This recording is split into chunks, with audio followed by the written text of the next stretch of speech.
Nos encontramos en Quito, en la sede de la Confederación de Nacionalidades Indígenas del Ecuador, la CONAIE, aquí con motivo de la crisis política desatada en el país tras el juicio político contra el presidente Guillermo Lasso, que decretó la muerte cruzada y el consecuente cierre de la Asamblea. Vamos a hablar con Leónidas Iza, él es ingeniero ambiental y presidente de la CONAIE, cuyo brazo político es el partido Pachakutik, la segunda fuerza con más escaños en la Asamblea cerrada. Señor Iza, gracias por estar con nosotros hoy en France 24. Muchas gracias por invitar a esta entrevista. Sí, necesitamos comunicar lo que está pasando en nuestro país, pero también el sentir de nuestras organizaciones de base, de nuestros miembros frente a esta crisis.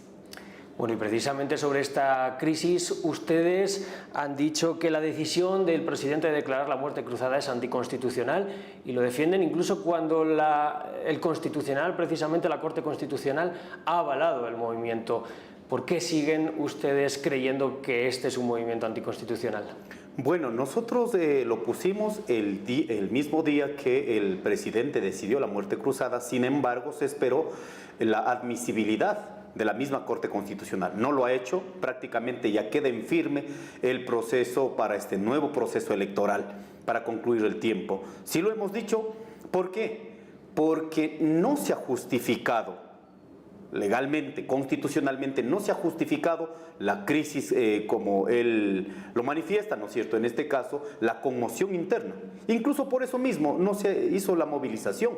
Pero claro, como en la Constitución a criterio del presidente determina, pues han valido de aquello y finalmente está en firme el nuevo proceso político electoral en el Ecuador. Pero esto quiere decir, bajo su argumentario, que la Corte Constitucional ha sido partidista en este caso a favor de Lasso. Absolutamente, solo miremos las últimas resoluciones. ¿Quién admitió que hay un proceso, en este caso por peculado? Admitió la Corte Constitucional. Sobre eso llevaba un proceso legal, constitucional, institucional, ¿no es cierto?, en la Asamblea Nacional. Sin embargo, luego la misma Corte Constitucional hace un juego político, por lo tanto inadmite esta otra solicitud que había sido presentada. No hay antecedentes, no hay justificativos para que el presidente de la República haya tomado esta decisión, por la cual era importante que la Corte Constitucional defina y defienda sobre todo, ¿no es cierto?, el parámetro constitucional en el Ecuador. Ustedes también han defendido que luego del apoyo del ejército al presidente Lasso, Ecuador estaría en una especie de dictadura o en una situación que se asemeja a una dictadura. Esto, junto a lo que me comenta que creen de la Corte Constitucional, son acusaciones graves. ¿Por qué entonces no han salido a protestar a las calles? A ver, nosotros hemos sido claros desde el 18 de noviembre. El gobierno ha incumplido su propio plan de gobierno. El gobierno no cumplió con los acuerdos que llevamos a la movilización. Lo que ha hecho más bien el gobierno nacional, ¿por qué es un acto dictatorial? Para el cierre del año, el gobierno nacional, lo que acordamos en la mesa era garantizar el derecho a la consulta previa, libre e informada. No lo hizo. Sacó un decreto donde más bien declara, militariza, digamos, el país en 11 proyectos mineros. No conformes con ello, en lugar de garantizar el derecho a la consulta en el momento de pasar de exploración avanzada a la etapa de explotación, caso Guarins, territorio indígena, y las naves en la provincia de Bolívar, simplemente no garantizó el derecho a la consulta, rompió toda lógica. Dice la Constitución, dice las leyes que tiene que garantizar el derecho a la consulta previa, libre e informada.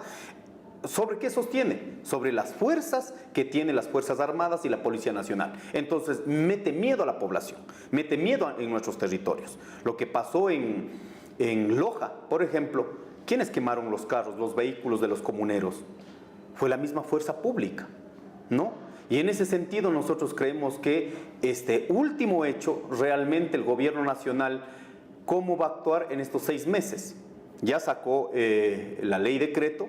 Lo que tiene que ver con la reforma tributaria ha sido anunciado en estos días sobre la posibilidad de avanzar en las privatizaciones de los sectores estratégicos. También está anunciado la reforma laboral en el Ecuador.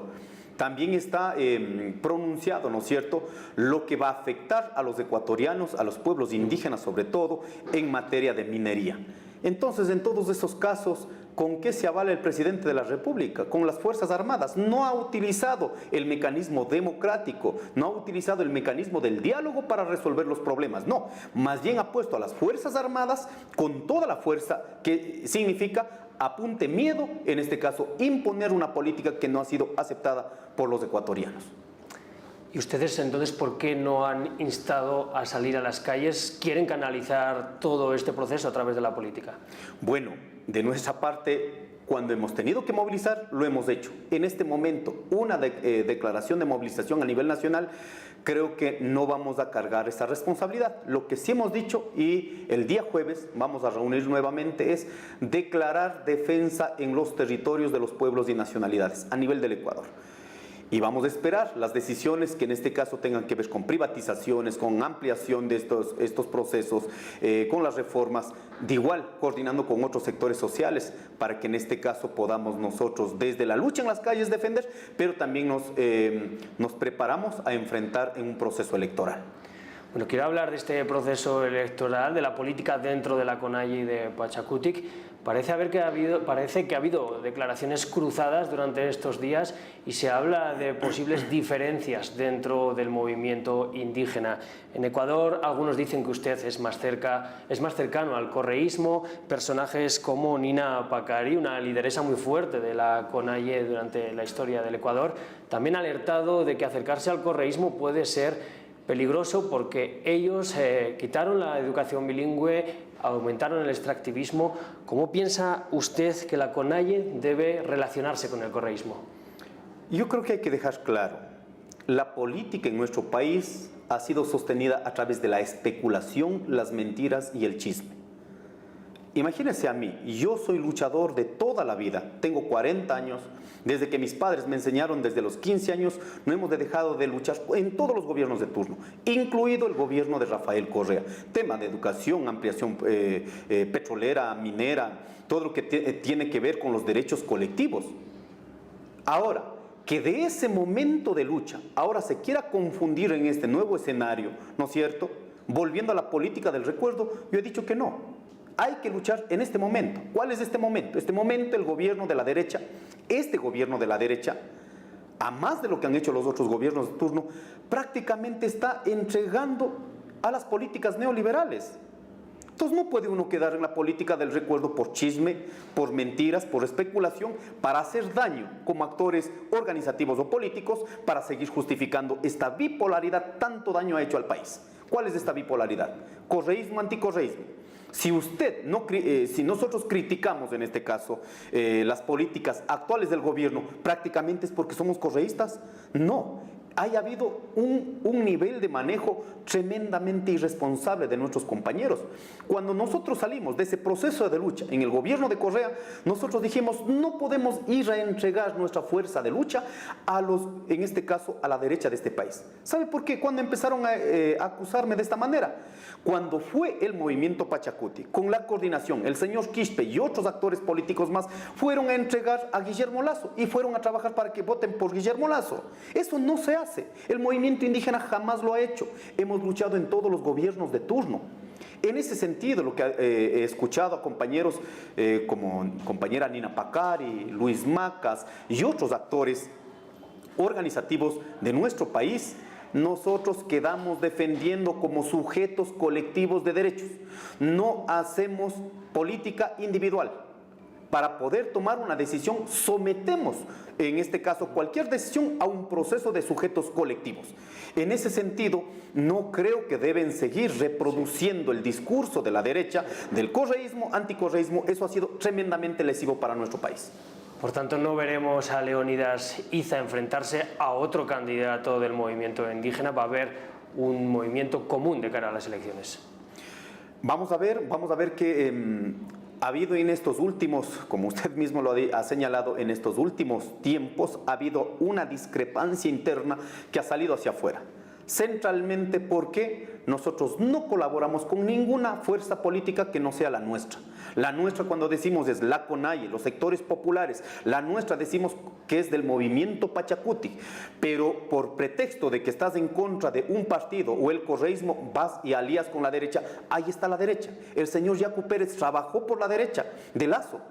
Él dijo, hay que votar preferible por un banquero que por un dictador, algo así dijo, ¿no es cierto? Trabajaron en la campaña. Yo dije, no podemos ir a entregar nuestro capital político.